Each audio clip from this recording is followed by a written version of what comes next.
Muy buenas noches, Guillermo Calvo. Muchísimas gracias por atendernos hoy en la repregunta. Buenas noches, encantado de estar aquí. Guillermo, voy primero a lo coyuntural. Dólar blue que subió, llegó, trepó hasta 195 pesos en la Argentina. Cada semana, cada cierre de semana, cada viernes, bueno, la incertidumbre es mayor.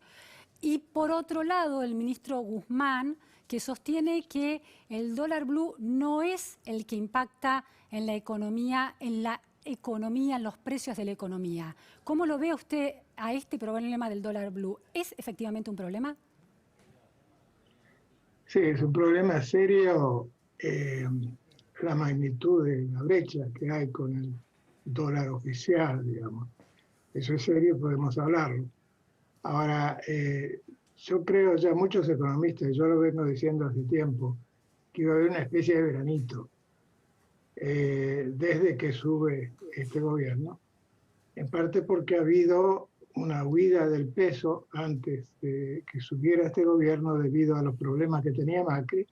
Era de esperar que la demanda de pesos subiese al principio. Ahora, después viene la pandemia y uno dice, bueno, pero esto tal vez la gente quiso correrse.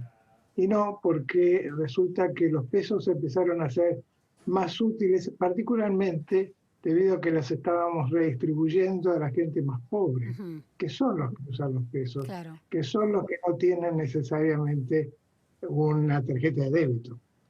Y aún gente que tiene tarjeta de débito, si quiere ir rápido a la farmacia, le conviene más bien tener pesos en su casa.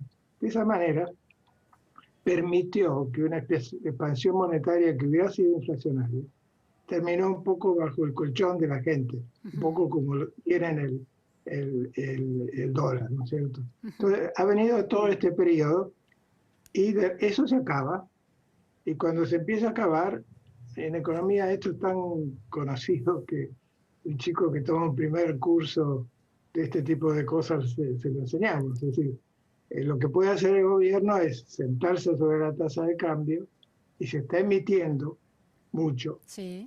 Y no culpa al gobierno por hacerlo. Lo estoy diciendo es una cuestión puramente técnica, si queremos. Al aumentar eso, ¿qué pasó? Aumentó mucho la oferta monetaria.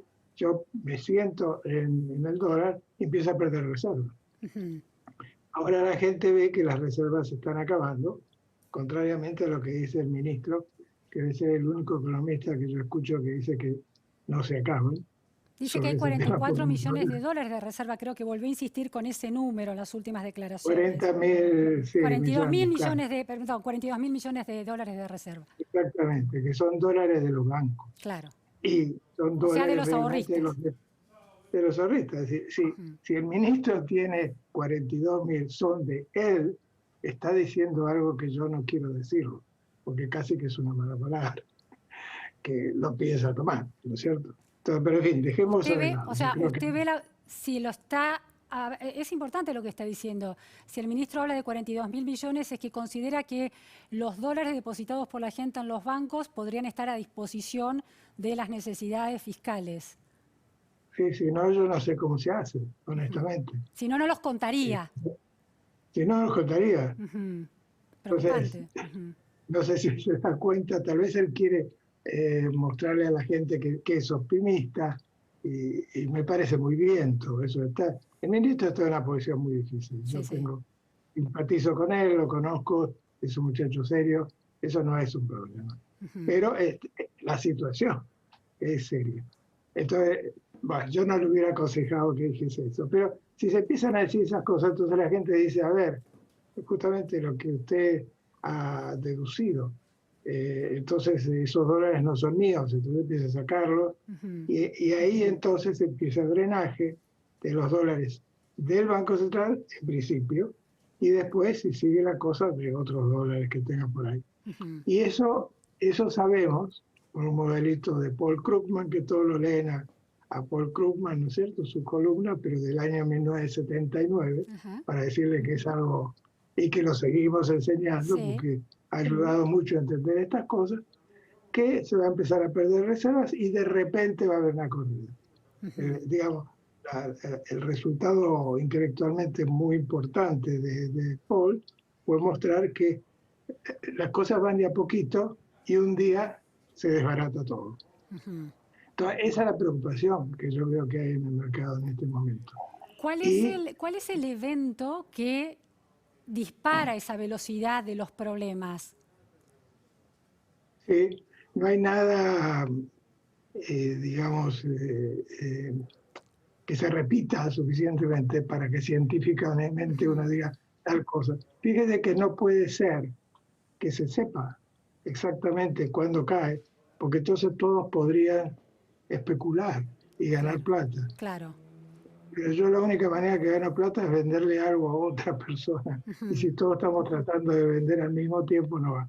Así que es muy difícil saberlo. Ahora, evidentemente lo que uno está viendo en el mercado es que hay nerviosismo. Lo que va a determinar es que en algún momento haya una cantidad, yo creo que ya ha tocado cero. Yo no hago las cuentas, pero Ujú. me informo por amigos Sí. economistas que están mirando estas cosas muy al detalle. Por lo que me dicen, pueden hasta ser negativas. Es decir, pero digamos que es cero. Si tienen cero, entonces no tienen poder de fuego Claro, el gran para problema para defender. entenderlo bien, es decir, que haya reserva negativa, que no haya reservas en el Banco Central, es que el Banco Central tiene menos herramientas para, de alguna manera, ir dándole forma al precio del dólar en el mercado. Tiene menos herramientas y en particular tiene menos herramientas, perdón, tiene menos herramientas convencionales.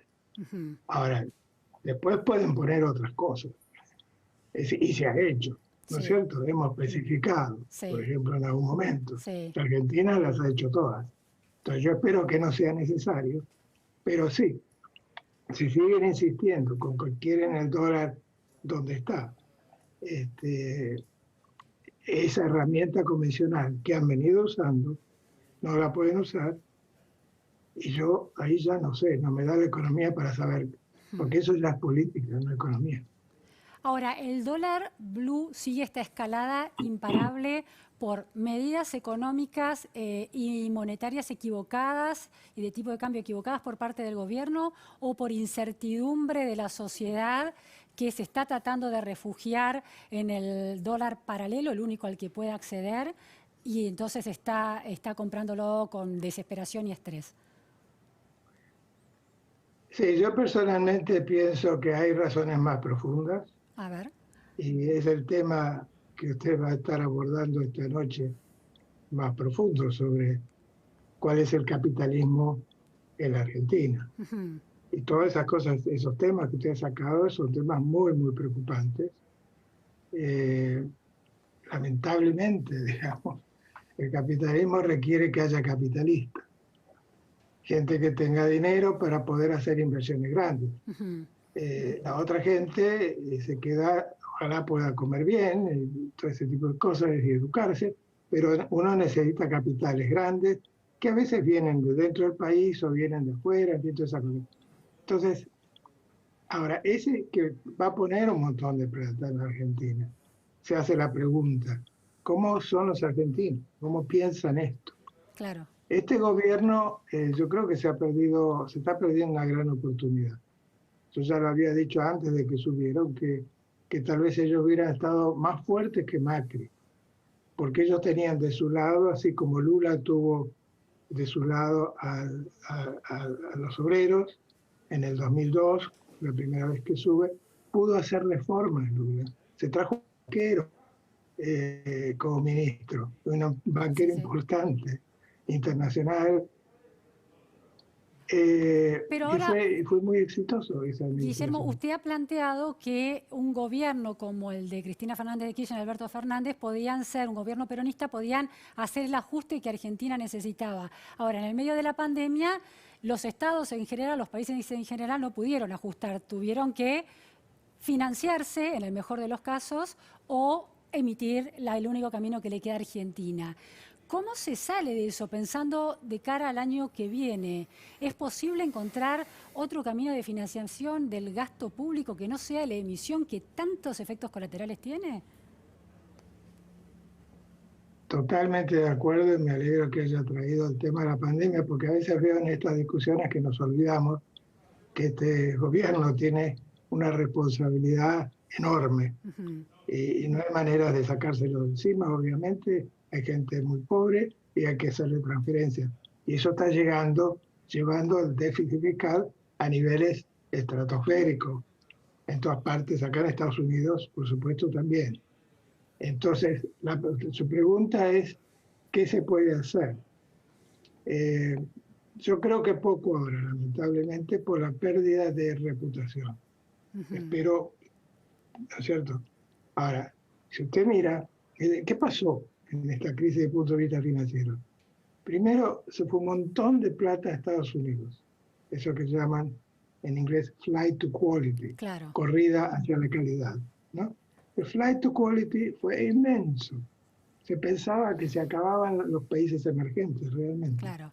La No idea se era había protegerse, visto, ir a un territorio seguro de alguna manera. sí, por el dólar. Claro. De paso se ha dicho que los argentinos vean que todo el mundo quiere el dólar, no solo Ujú. los argentinos. Ujú. Se fueron todos al dólar. Y Claro. lo mismo que un típico argentino, se fueron. ¿Cuál es el problema? Quisieron irse. El problema es que de repente eso hubiera dejado la plaza vacía, no había crédito, en fin, todos los problemas de parates repentinos, de sudden stop, como le llamamos, Sí. hubieran pasado. ¿Qué pasa? Y no sé si eso se aprecia de este lado. Eh, del lado de ustedes, quiero decir. Sí, sí. Acá es bien claro. ¿Qué pasó? Que la Fed, el Banco Central, había aprendido cómo manejar estas situaciones en base a la experiencia de Claro, 2008. claro.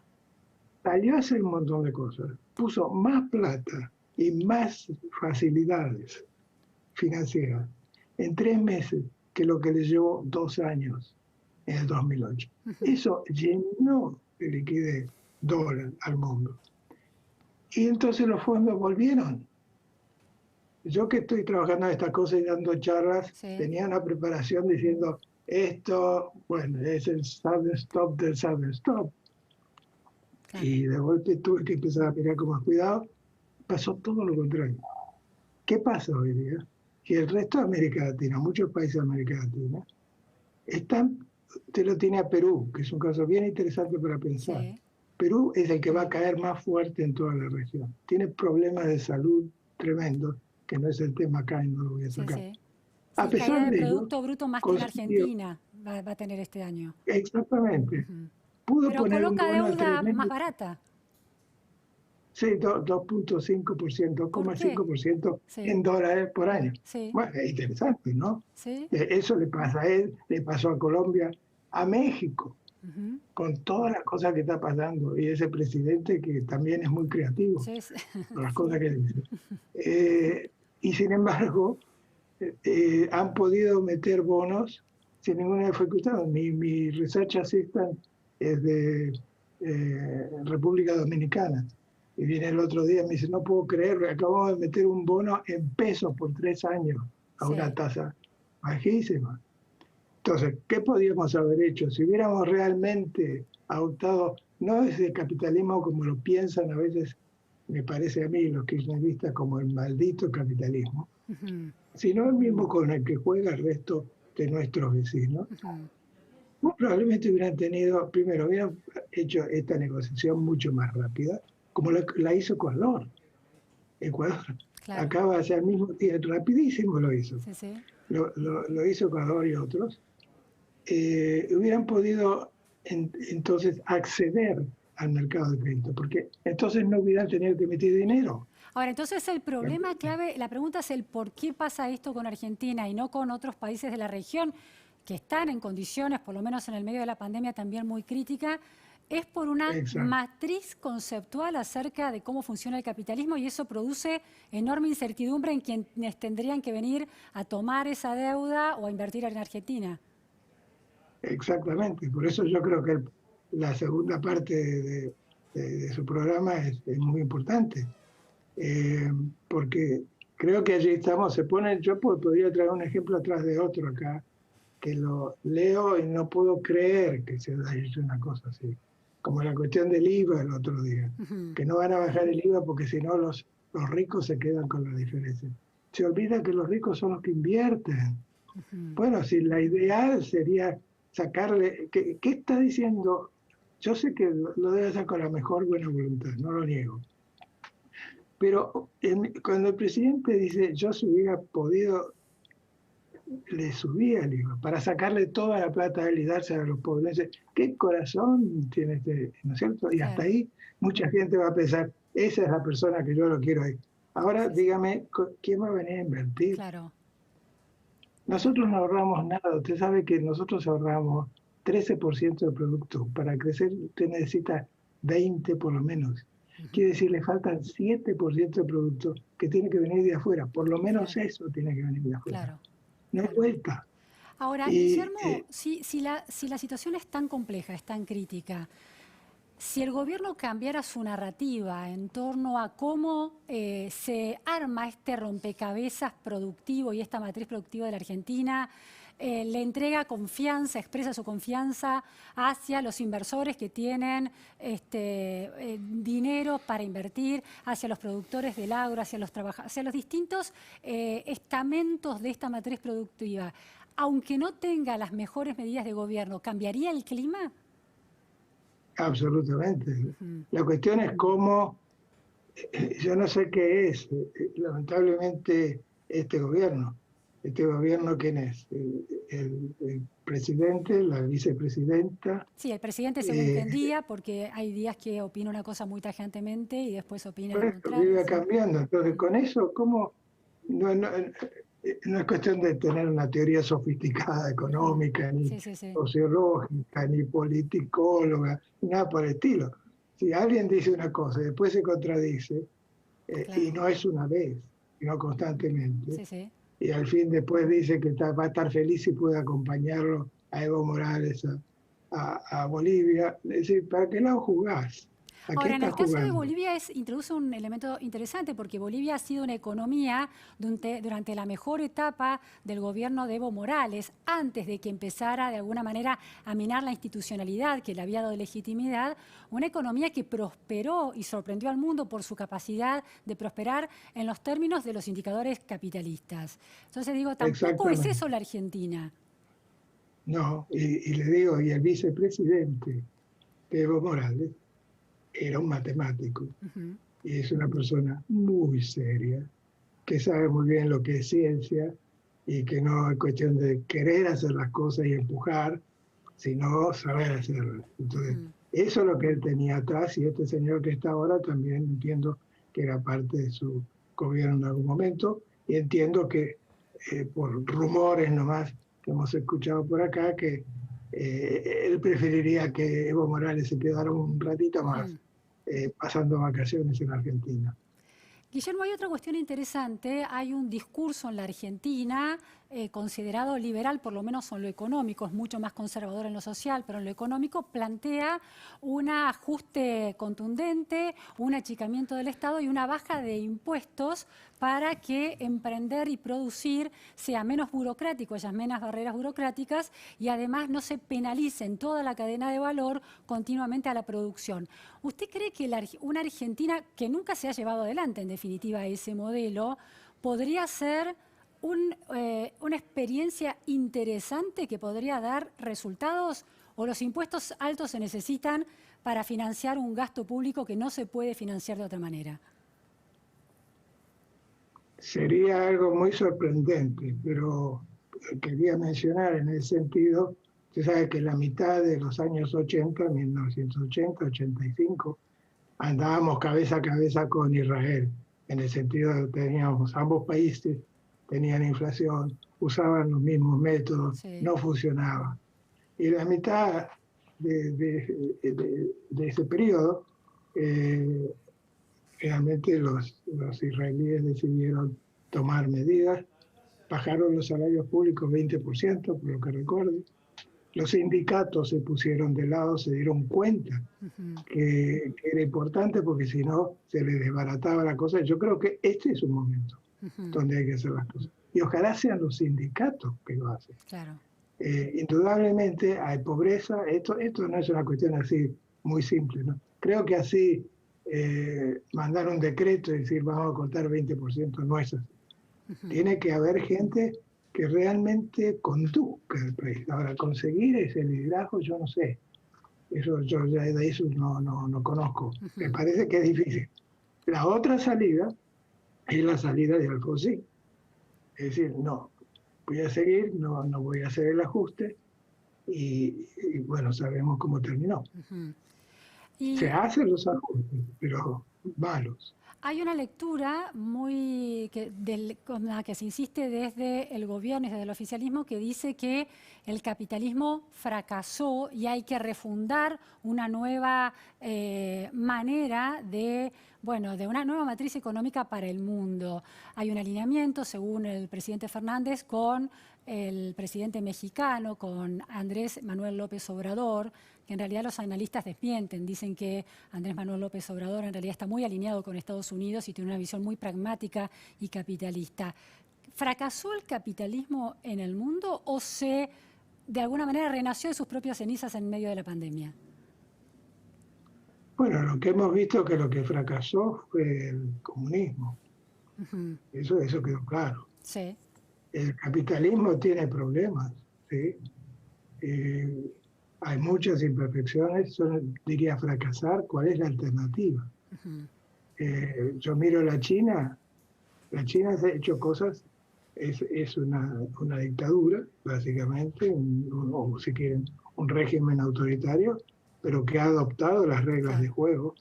Gracias a eso consiguieron un montón de inversión de firmas americanas que se fueran a instalar allá. Y eso ha sido un éxito espectacular. Hasta ahora, esa cosa ahora está empezando a tener problemas. Pero yo más bien veo eso, no es que yo me guste el capitalismo, no, a mí lo que me gusta, como debe gustarle a cualquier economista bien nacido, es que el sistema mejore el bienestar de la gente. Eso es lo que siempre fue así. Adam Smith habla de eso, pero lo ponen como el hombre malo. Claro. Cuando él apreciaba el capitalismo como una solución buena para mejorar el bienestar. Bien. Entonces, yo en ese sentido todavía no lo veo destruido el capitalismo. Creo que estamos lejos, pero ojalá se mejore, porque le digo, creo que esta nueva etapa a mí me preocupa, porque, en fin, esto es para otra charla, pero no es fácil, porque además tenemos una tecnología nueva que está evolucionando y yo creo que se va a implementar mucho más rápidamente, así como estamos charlando nosotros a través de Zoom. En la universidad yo enseño así. Es decir, que yo ya no necesito vivir en Nueva York, puedo enseñar de Buenos Aires si quiero. Es una destrucción creativa, pero destrucción también. Muchísimas gracias, Guillermo Calvo. Bueno, volveremos a encontrarnos. Siempre muy interesante escucharlo y leerlo. Muchísimas gracias realmente. Bueno, gracias a usted. Hasta pronto. Hasta pronto. Buenas noches. Nos vamos a un corte en la repregunta Noticias a Fondo.